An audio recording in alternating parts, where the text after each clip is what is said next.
Om Swastiastu, Pak Wayan Budiantara. Bagaimana kabarnya hari Swastiastu, Bu ini? Intan. Bagaimana kabarnya Bapak hari ini? Tungkare, sehat, Bu. Oke, baik. Terima kasih Bapak. Baik, sebelumnya yang sampaikan dulu Pak G, untuk praktik coaching kali ini yang bertindak sebagai pengamat itu yang sendiri, saya sendiri. Lalu nanti Pak Wayan Budiantara bertindak sebagai coach dan Pak Merta bertindak sebagai coaching. Nah, jadi sebelum praktek coaching kita mulai, yang pertama akan saya amati adalah alur ceritanya Pak G, mulai dari tujuan, identifikasi, rencana aksi, sampai tanggung jawab. Nah, yang kedua adalah kompetensi coaching, apa yang dimiliki oleh Pak Wayan Budiantara. Kalau boleh tahu Pak, pada kesempatan kali ini kompetensi coaching apa yang ingin Bapak kembangkan? Baik, terima kasih, Bu Intan. Kompetensi coaching yang ingin saya kembangkan yaitu pertama, kehadiran penuh, kedua, mendengarkan aktif, dan yang ketiga, mengajukan pertanyaan berbobot. Oke, berarti ada 3 kompetensi coaching yang akan Bapak kembangkan. Baik, nah dari ketiga kompetensi ini, yang mana yang secara spesifik yang ingin Bapak yang observasi pada hari ini? Oke, Bu Intan. Dari ketiga kompetensi tadi, saya ambil satu, yaitu mengajukan pertanyaan berbobot. Baik, apa yang menjadi indikator ketercapaian dari Pak Wayan yang diinginkan dari kemajuan pertanyaan berbobot itu Bapak? Bisa dijelaskan? Harapan saya melalui pertanyaan berbobot itu, pertama, saya sebagai coach bisa mengarahkan coaching untuk menggali potensinya serta coaching mendapatkan solusi dari permasalahan yang dihadapinya saat ini. Dan yang kedua, saya bisa memunculkan ide-ide baru dari coaching. Baik, berarti Pak Wayan Budiantara ingin nanti Pak Merte sebagai coachingnya bisa menggali potensinya begitu Bapak G dan mendapatkan solusi dari permasalahan serta dapat nanti Pak Merta memunculkan ide-ide baru begitu Bapak G. Ye, benar Bu Intan. Oke, baik.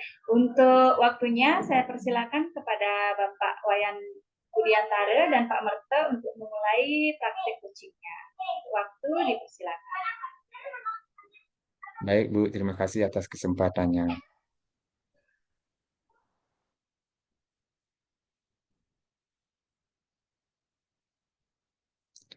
Seorang guru bernama Bapak Ibu Tumartiase mengalami kesulitan mengajarkan materi pelajaran di kelas 1 karena ada beberapa anak kelas 1 belum bisa membaca, bahkan ada beberapa anak belum mengenal huruf.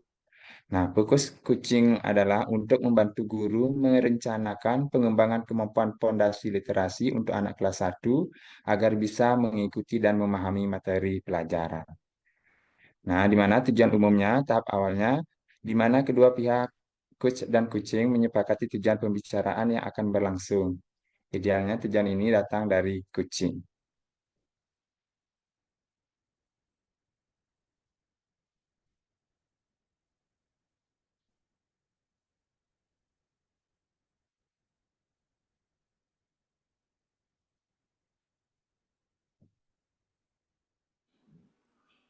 Maaf, gini ya, mute Bu. Selamat sore Pak Budi. Maaf mengganggu. Apakah boleh saya meminta waktunya untuk berbicara sebentar? Selamat sore, Pak Marte. Iya, boleh Pak. Bagaimana kabarnya hari ini? Apakah ada yang bisa saya bantu?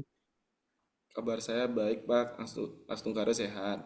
Pak Budi, saya ingin membicarakan kendala yang saya hadapi saat mengajar di kelas 1 Pak. Kelihatannya ada hal yang serius yang perlu dibicarakan sama Pak Merte ini. Nah, sebelum kita lanjut perbincangan kita hari ini, bisakah Pak Merte menyampaikan tujuan dalam diskusi kali ini? Baik Bapak, saya mengalami kesulitan mengajarkan materi pelajaran di kelas 1 karena ada beberapa anak kelas 1 belum bisa membaca, bahkan ada beberapa anak belum mengenal huruf Pak. Saya ingin mendapatkan solusi dari permasalahan yang saya hadapi. Permasalahan ini sangat mengganggu pikiran saya Bapak. Nah, Pak Merte, sekarang mari kita identifikasi situasi saat ini. Dari skala 1 hingga 10, posisi mana kemampuan membaca anak didik Pak Merte di kelas? Kalau menurut pengamatan saya, kemampuan rata-rata membaca seluruh anak di kelas 1 berada di posisi 6, Bapak. Saya memiliki 29 murid, sekitar 18 anak sudah bisa membaca dan lancar, lagi 11, Bapak. Ada yang tahap mengeja, ada yang tahap baru mengenal beberapa huruf, Bapak. Dan posisi yang ingin saya tuju adalah posisi 9. Saya kadang-kadang merasa kesulitan dalam memberikan materi pelajaran karena terjadi kesenjangan kemampuan antara yang sudah bisa lancar membaca, lancar sekali dia, yang belum lancar bahkan ada yang belum mengenal semua huruf, Bapak. Nah, apakah kekuatan yang Pak Merte miliki dalam mencapai tujuan ini? Kekuatan yang saya miliki adalah semangat membantu anak-anak yang belum bisa membaca, Bapak. Karena ketika saya melihat anak-anak yang belum bisa membaca, saya melihat diri saya di sana, Bapak. Saya dulu ketika masih seumuran mereka juga masih belum lancar membaca. Selain itu juga saya akan menyiapkan benda-benda konkret seperti buku bergambar, video-video membaca yang akan membuat pembelajaran membaca ini menjadi lebih menarik, Bapak. Iya. Nah, sekarang bagaimana sih rencana Pak Merte dalam mencapai tujuan membantu anak-anak kelas 1 biar bisa lancar membaca? Saya sempat berpikir begini, Bapak. Saya rencananya memanggil orang tua, melaporkan hasil asesmen membaca kelas awal, dan meminta bantuan kepada orang tua yang anaknya belum lancar membaca untuk membantu mengajarkan huruf dan membaca kata sederhana di rumah. Dan saya rencananya meminta izin juga kepada orang tua untuk memberikan jam tambahan untuk fokus membimbing anak-anak yang belum lancar membaca dengan berbagai media buku bergambar, video, benda-benda konkret yang menarik perhatian anak-anak. Saya juga akan melibatkan anak-anak kelas 1 yang sudah bisa membaca untuk menjadi guru cilik. Satu anak yang belum lancar membaca, rencananya saya akan berikan satu guru cilik yang akan membantunya untuk latihan membaca, Bapak. Ini ide yang sangat bagus. Bagaimana Pak Merte akan menilai keberhasilan rencana aksi ini? Baik, Bapak. Saya akan untuk menilai keberhasilan rencana aksi ini, sebelumnya saya sudah melaksanakan asesmen membaca kelas awal dengan teknik EGRA. Kedepannya, setiap bulan, 1 bulan sekali, akan saya lakukan asesmen kembali untuk melihat sejauh mana perkembangan kemampuan anak di dalam membaca dan keberhasilan rencana aksi saya ini, Bapak. Iya. Terakhir nih, apa komitmen Pak Merte terhadap rencana aksi ini? Saya juga akan berkomitmen melaksanakan rencana aksi yang telah saya susun dengan sungguh-sungguh dan penuh tanggung jawab, Bapak.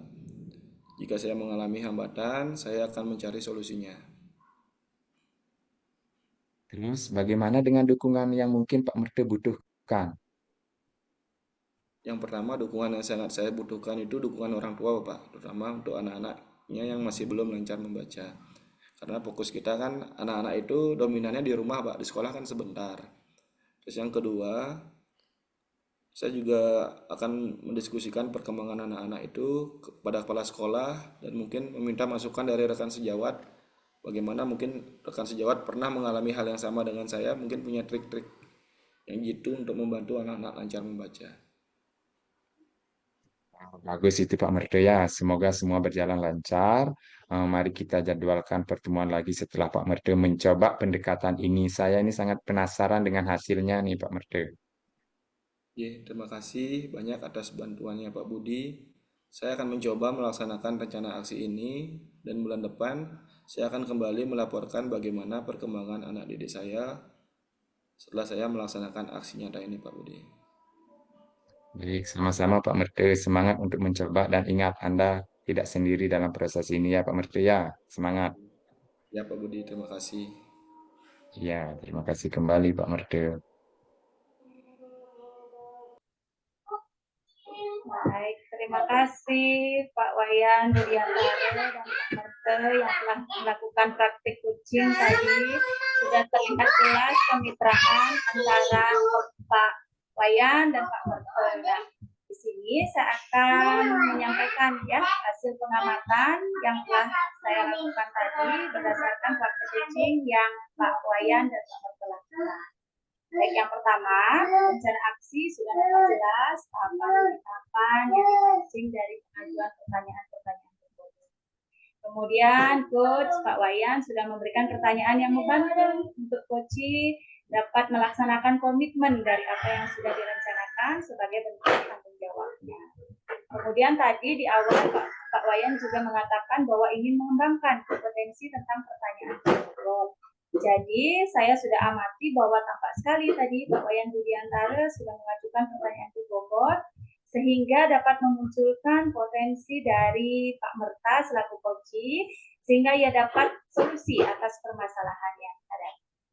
Nah, Pak Wayan Budiantara setelah melakukan coaching tadi, indikator apa yang tampak dari ketercapaian pengembangan yang Bapak Wayan inginkan?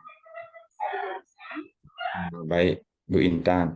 Indikator yang tampak yaitu tadi ada beberapa pertanyaan efektif yang menurut saya itu sebenarnya adalah pertanyaan berbobot. Nah, dari pertanyaan berbobot itu harapannya kucing bisa mendapatkan solusi dari permasalahan yang dihadapi saat ini.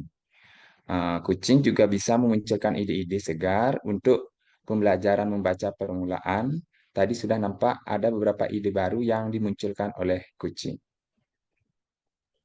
Oke, baik, bagus sekali ya Bapak. Jadi nanti Pak Budiantara untuk coaching yang akan datang, jadi kompetensi apa yang ingin Bapak kembangkan berdasarkan dari pengalaman coaching yang Bapak lakukan tadi? Baik, Bu Intan. Kompetensi yang ingin saya kembangkan lagi yaitu bisa mendengarkan aktif. Kemudian, kehadiran penuh dalam melakukan coaching. Semoga saya bisa lebih baik lagi mengembangkan kompetensi tersebut. Semoga kompetensi mengajukan pertanyaan berbobot yang sudah saya munculkan dalam coaching kali ini bisa dikembangkan lagi ke depannya. Baik, bagus sekali Bapak ya, motivasi yang bagus. Baik, karena waktunya sudah cukup ini Bapak, saya ucapkan terima kasih atas praktik coaching hari ini ya Pak. Pak Budiantara dan Pak Merta, terima kasih. Kedepannya semoga saya atau Bapak dapat mengembangkan dan menerapkan teknik coaching seperti ini. Dan Bapak yang sesuai seperti yang Bapak harapkan. Baik, demikian ya Bapak ya, terima kasih atas kesempatannya. Ya, terima kasih juga Bu Intan.